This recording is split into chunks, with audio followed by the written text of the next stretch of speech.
The world is a beautiful place. All over planet Earth, people foster amazing relationships, hold incredible connections, and inspire unbelievable ideas. However, beauty is in the eye of the beholder. It is evident that we as a species have reached many great achievements. However, those that have suffered endlessly for no reason are living proof of our failure to socially evolve.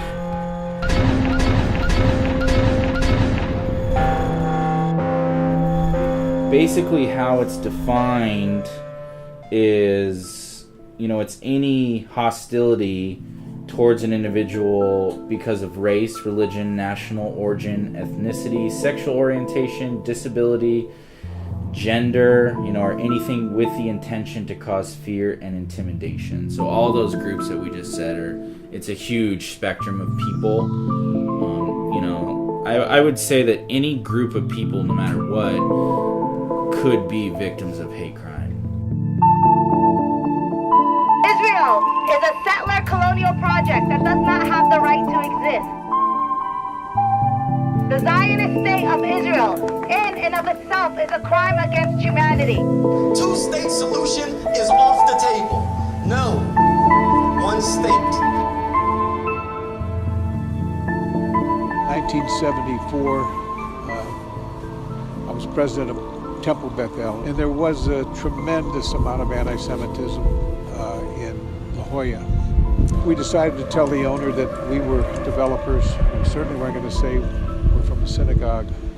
He found out we were Jewish, told us to get out of his house. I come from the south side of Chicago, a Jewish, Polish neighborhood. We got into a lot of fights, Irish, but we didn't feel Judaism, I don't think, as a religion, more as a way of life.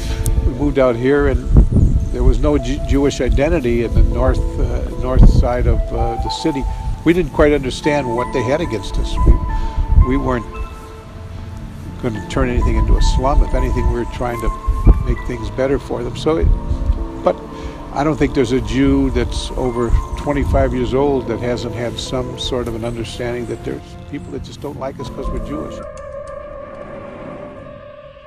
It's always easy to blame somebody for one's troubles. Whatever it is, we human beings often don't like to take true responsibility for our challenges and our troubles ourselves. So throughout history, there's always been people who have been blamed. Unfortunately, the Jewish people seem to have gotten put in that role far more than anybody else. Fuck you, Zionist snobs.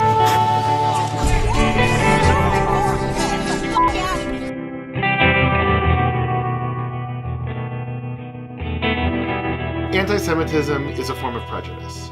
Prejudice means literally prejudging. It means that you are making a judgment about a person before you know whether or not that's the case.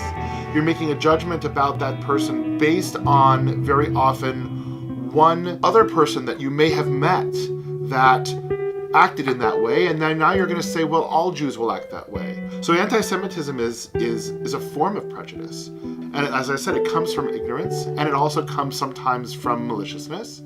And they use anti-Semitism as a tool to lift themselves up and to lower other people. It was a lot. I mean, they kind of hit almost every group. So there was some like swastikas present there. There was, some race-motivated slander and graffiti kind of stuff. So it was kind of across the board.